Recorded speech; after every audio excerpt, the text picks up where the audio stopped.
láàrin harmony ìbílẹ̀ àti Dr. Esabod ìjà ńlá ti bẹ́ sílẹ̀ o.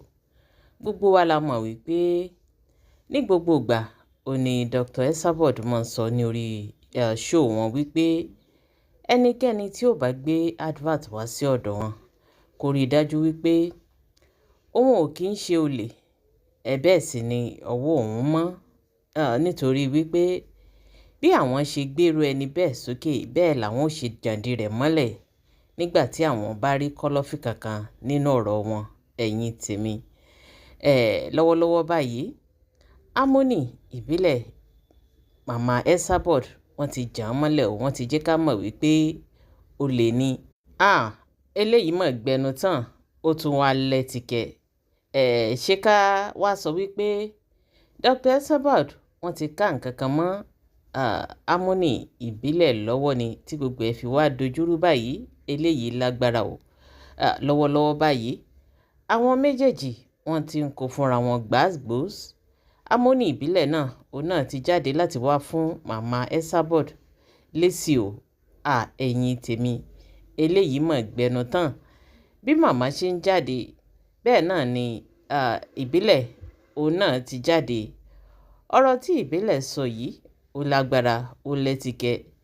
Ǹjẹ́ ta ló mọ̀ wípé harmony ìbílẹ̀ ó lè jáde láti wá fún mama Esabod lésì àti gbogbo nǹkan tí harmony sọ nínú fídíò yìí?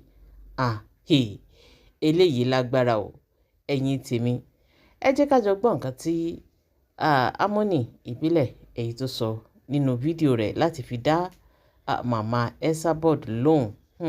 Eléyìí ó gbẹnu tán ó tún wá lẹ́tìkẹ́. Ẹ̀yin tèmi, nǹkan ń bẹ. Ọ̀gá rí kan tí ìyá Esabod tún gbé sórí kìnní lẹ́nu.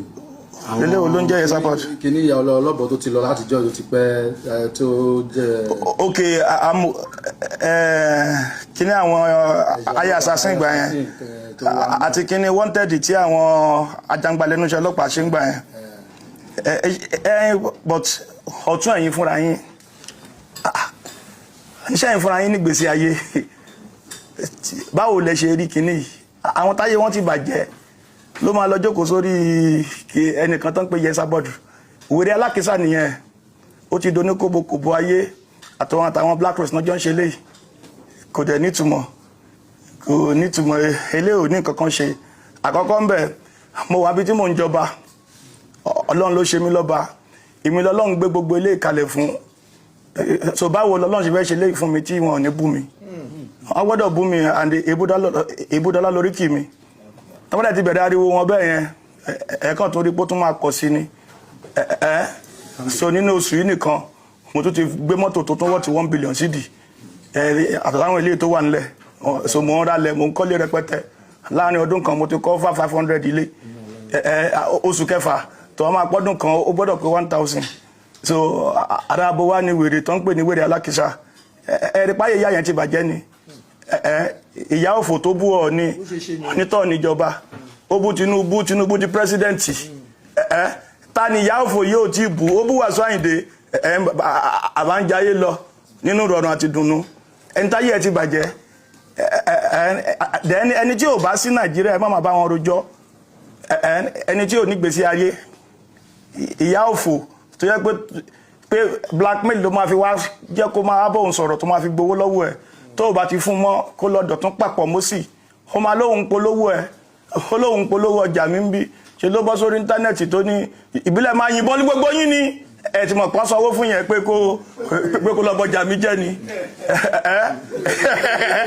Ẹ ti mọ̀ pọ́n sanwó fún ni. Lẹ́nìí sì nínú nǹkan tẹ́ ṣó mi yìí sì ó ti lọ post kíní mú ìwádìíjọ bí pé mi ni mo fẹ́ dájàlẹ̀ láàrin àti mú ìwádìíjọ bí abé mi ni mo fún mú ìwà ní wàhálà olórí burúkú ìran ẹ̀ ló máa ní wàhálà. Ó bú mú ìwà títí mú ìwà ní DC ní deputy commissioner ní Benin sí nínú ìrọ̀rùn àti dùnnú. Gbogbo ẹni tó bá ti bú ló máa ń ṣoríire. Ẹni ègún ni ìyá tó ń pè ní Esabod yẹn, kóbokòbo tó máa pa nìyẹn. Àwọn èèyàn kan sọ pé bóyá ó ti ya wèrè rí. Ó ti ní mẹ́ńtà náà, kò lè wá sí Nàìjíríà. Ìyá òfò tí ó lè wá sí Nàìjíríà lólórí burúkú tó pè mí tó ní ọlọ́pàá mẹ́nìkan ẹnìyẹn lóyún oyún oṣù 9 bó ṣe wọlé sí mi lára nìyẹn o. léèyàn lóyún oyún oṣù 9 pé wọ́n detain ẹ̀ síbì kan the only ẹ̀ṣẹ̀ tí mo ṣẹ̀ ni pé ta náà detain ó yá lọ́ọ̀yà téèyàn bá ti lo oṣù 9 bì kan ó yẹ lọ bá gbá ń tọ̀hún lẹ̀ since tí ó pààyàn tí ó jíyàn gbé àìdá dúdú ni Dorcas náà ní àbí funfun ni mi mẹ́ni tó ń jẹ́ bẹ́ẹ̀ so mi rí ọ̀tí tán nìyẹn òun àti yẹn ń jà ló pè mí lóní lọ́ọ̀yà tí yẹn gbà ò gbọ́dọ̀ bá ṣiṣẹ́ mọ́ mo ní kí ni títí èmi pẹ̀lú lọ́ọ̀yà tẹ́nìkan gbà ṣé ìwọ ló rán school ní àbí mo rán lọ́ọ̀yà school tí ò fi lè ṣiṣẹ́ mọ́ then ìyá yìí from reception anybody ti ń sọ fún mi bó ṣe ń polówó mi pé kí n má dá lóhùn o kí n má dá lóhùn ohun tó fi wọlé sí mi lára kọjá ọ̀rọ̀ Dorcas yẹn olórí burúkú jókòó ó lọ ń parọ́ fún wọn bẹ̀ pé òun fẹ́ nìkan ní 5 million kọ́ lọ bẹ́ẹ̀lì Dorcas ẹni ègún ní 5 million blackmail ni wèrè ta wọn declare me wanted àwọn ajagunbalẹ̀ nínú iṣẹ́ ọlọ́pàá wanted tán ṣe ní last 2 years táìjì ti interview wa tí kóòtù ti nullify yẹ so wanted yẹn tẹ́ bá wò dáadáa 2024 kọ́ ni DSS ti investigate yẹ ọlọ́pàá fúnra wọn ti investigate yẹ kóòtù nullify yẹ à ń tán béèrè lọ́wọ́ wọn ní mo jíyàn gbé ẹni tí mo jí gbé dàtà ló gba ransom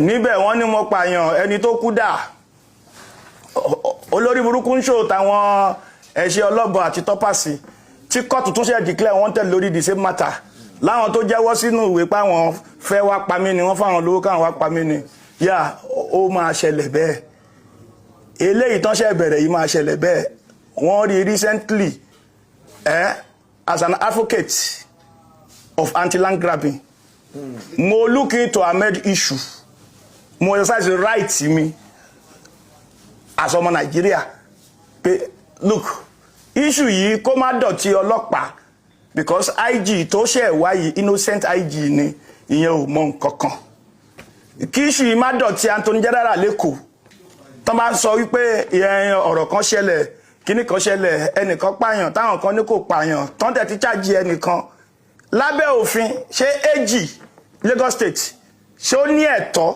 àbí àǹfààní láti review matter yẹn kó tó di pé wọ́n lọ sí kóòtù kó má jẹ́ pé àwọn kan mislead DPP because irú ẹ̀ ṣẹlẹ̀ sí mi lọ́pọ̀lọpọ̀ gba irú ẹ̀ tán ló ń gbé kiri yẹn ní ìyá òfò táyé ẹ̀ ti bàjẹ́ wèrè alákìsà ọ̀tún ẹni bá fẹ́ ní gbèsè ayé gidi kò lè máa lọ wà lórí timeline ìyá òfò yẹn kò sí ọ́díẹ̀sì mi kò sẹ́ni tó ń ra lẹ́mi àbí tó ń ra lẹ́mi lórí kíní yé sábọ́dù ẹ́sà wèrè ẹ́sà olórí burúkú